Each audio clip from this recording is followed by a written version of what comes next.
This is a well-timed gathering to lift our spirits. I'd like to acknowledge the traditional owners of the land upon which we meet and pay my respects to their elders, both past and present.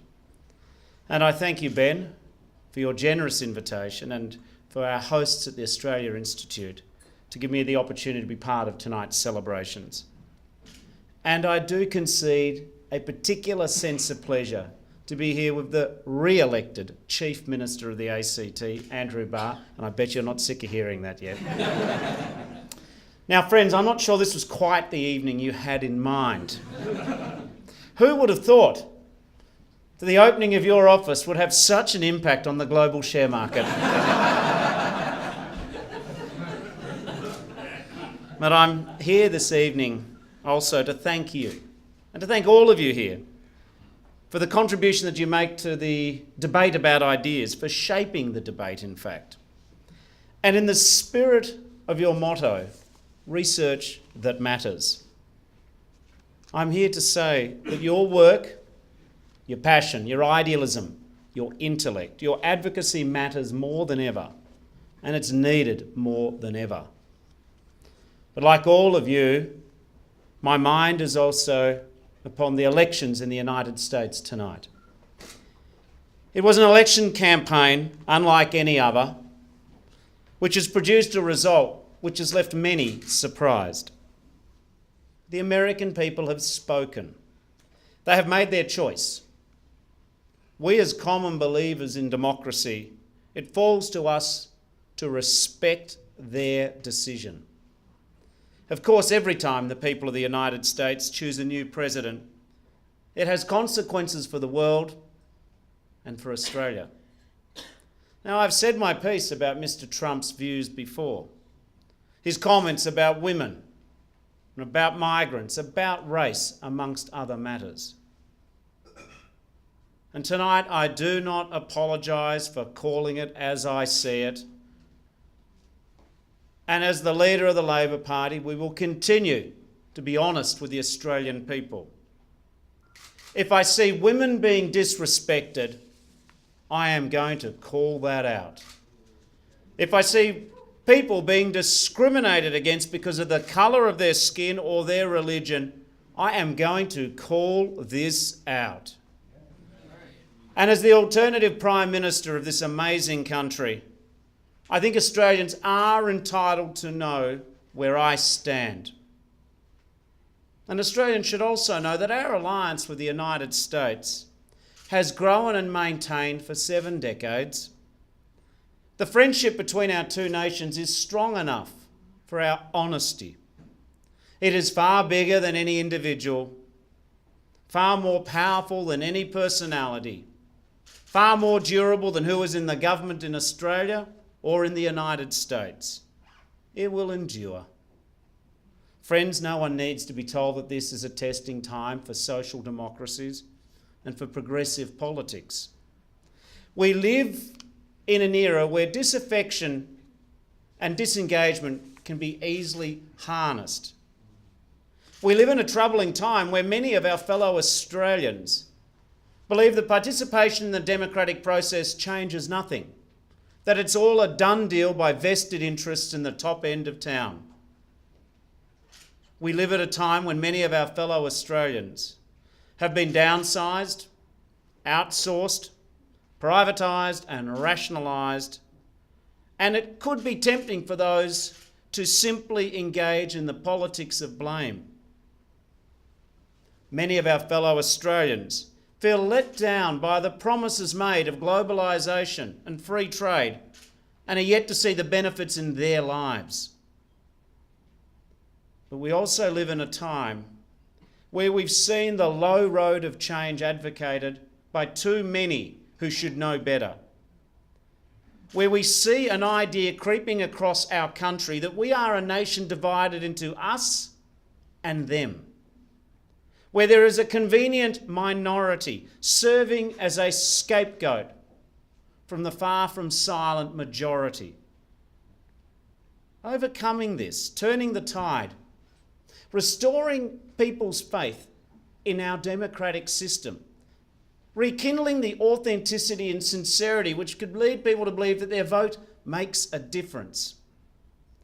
Making people partners in our politics. This isn't achieved by scorn or anger or division. Contempt from the establishment, the pundits, the pollsters, the political elite, though, will only fuel the problem. It is evidence. It is empathy. It is the tangibles, the facts which speak to people's experiences in their daily lives. That is what we need on the side of the progressive case in Australia. As a rule, Australians are not so inclined by soaring oratory. They're rarely moved by grand pronouncements. As Don Watson once said, the first word that Australians put after rhetorical is bullshit. But there is a very significant, very real difference between plain speaking and anti-intellectualism. I've never felt the need, fortunately, to pretend to be the smartest person in the room. It's not my style of leadership. Leadership is bringing the smartest people, the people with experience, the people who've lived the lives talking about the issues. This country works best when we bring people together. I, unlike perhaps one other gentleman I see most days, do not feel the need to prove that I know everything about every subject every time I speak. It is, I suggest, one of the reasons why there was such a clear choice at the last election. But none of this, none of my respect for plain speaking, for bringing people together, diminishes my respect for the experts. It enhances my respect for the experts. On the big policy questions, or before my big speeches, I always ask myself, who are the 3 or 4 or 5 smartest people in the nation's room who understand this subject? Who has the best ideas and the best evidence and the best track record? It is my job, the very important task of leading our opposition. It is my responsibility as a leader to seek out the strongest arguments, the most compelling evidence, the best policy prescriptions for the maladies of our moment.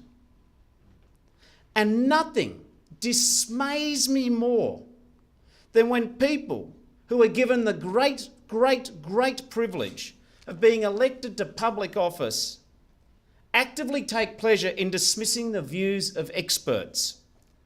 Instead of listening, they lecture.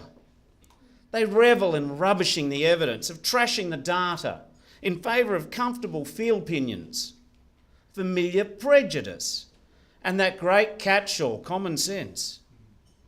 We are all short-changed, we are all diminished when our leaders substitute ideology, slavish adherence to ideology, when we substitute that for evidence.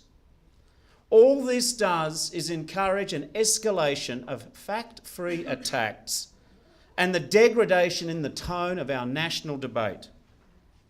Only by establishing the truth and driving it home can we change this. The Australian people are up to be persuaded with evidence and empathy and experience. The Australian people can sense nonsense at 100 metres.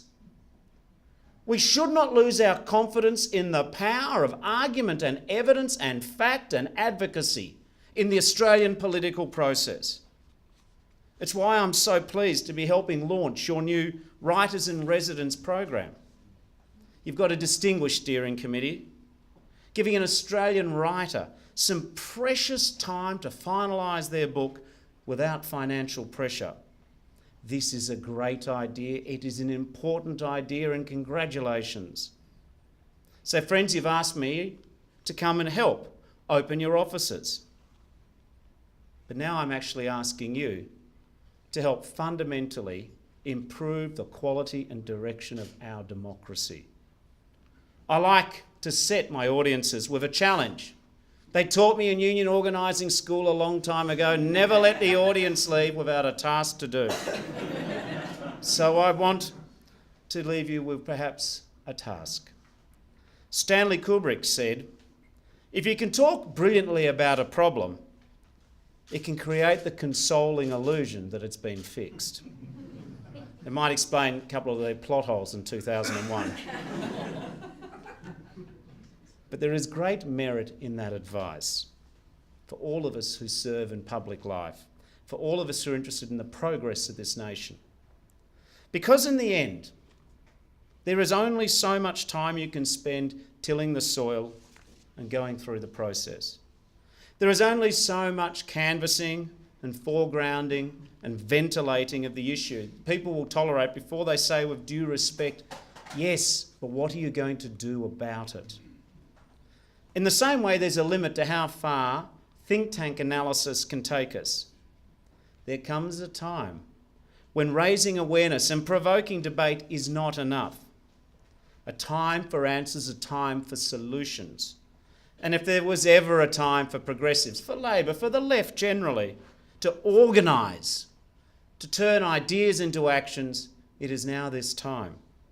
This is the challenge I want to leave you with tonight. Don't spend your time finding elegant new metaphors for old problems. Please let us not fall for the consoling illusion of talking brilliantly about a problem. Let us devote our intellectual firepower, our authority, our credibility, our passion, our commitment to our fellow Australians by charting a way forward for this fantastic country. Our democracy needs you. Progressive politics needs you. Your work matters. Your work matters to establish that we do not live in a post-truth era. Your work matters to establish that Australian jobs do count. Your work matters to help preserve and improve Medicare. Your work matters to defend the principle that your postcode should not determine your educational outcome in this country. Your work matters to ensure that women get treated equally to men in our society. Your work matters to win for once and for all the climate change wars and establish that real action is the only alternative.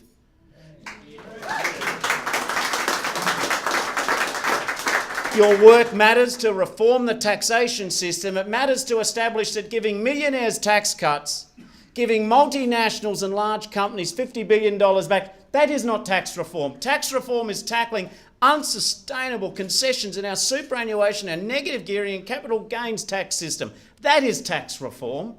And your work matters in terms of fighting inequality.